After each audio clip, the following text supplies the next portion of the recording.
The Three Little Pixies and What Happened After. Before I start the story, I'm sorry if I'm a little congested.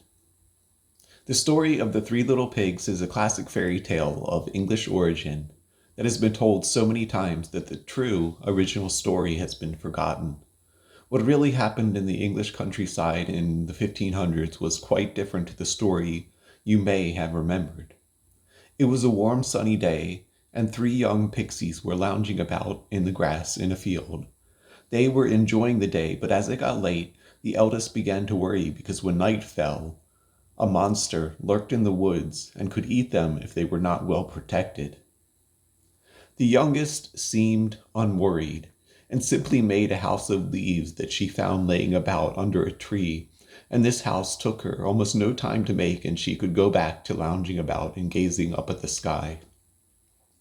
The second youngest made a house of sticks and was a little bit worried about the monster, but got bored while making her house and left it half finished so she could go back and lounge about and pick flowers.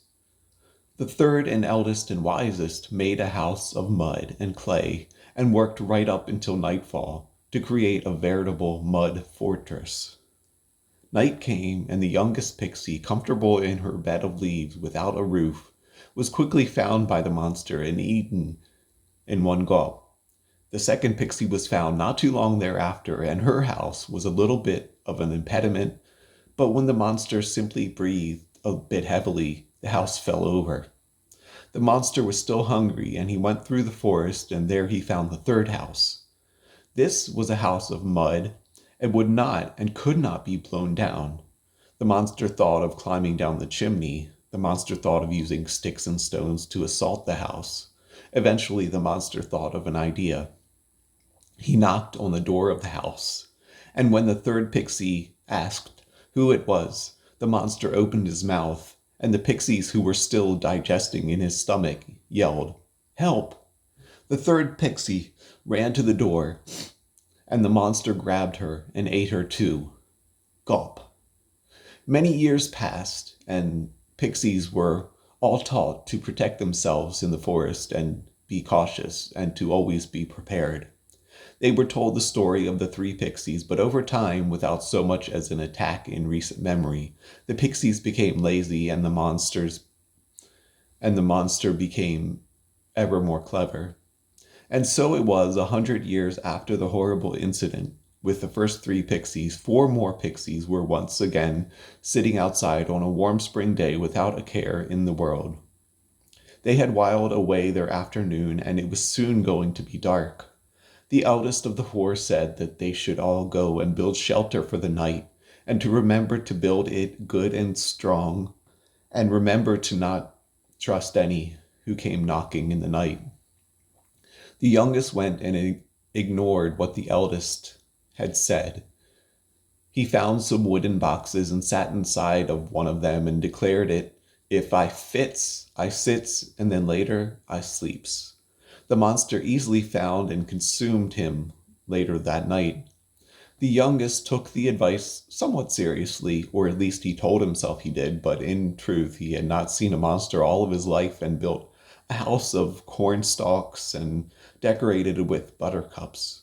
The monster found him next and ate him with glee. The third took his brother's advice seriously and built a house of stone and mud.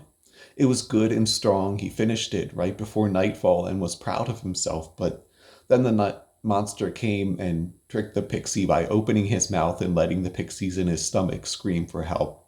The pixie opened the door, forgetting the dangerous tricks the monster had used in the past.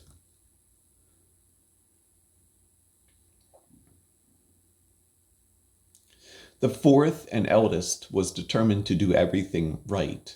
He built a strong house. He trusted no one. He learned from the past and was determined not to repeat it. The monster saw his mud house and tried unsuccessfully to push it down, but he could not. The monster then opened his mouth and let the pixies in his stomach scream for help. But the fourth pixie knew this was a trick and did not open the door. The monster then tried to bully the pixie, saying that he had to come out and defeat him, or else the monster would haunt his people for all time and eat all the sons and daughters who would forget the past. The pixie was tempted to come out and fight the monster, but he knew that this was a foolish thing to do because he was just a wee thing and the monster had sharp teeth and claws and a great heft to him.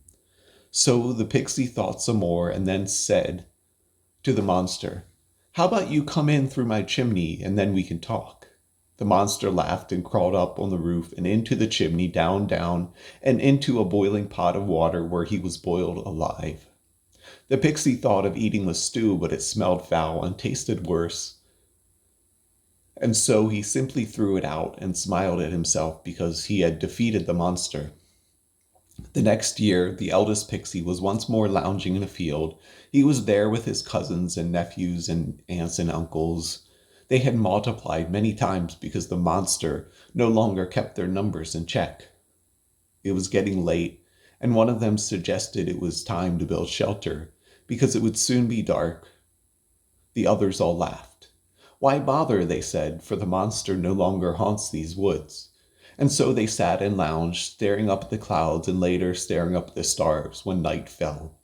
They lay there peacefully, without a care in the world, all while the monster's daughter caught a whiff of their scent and spotted them in the field.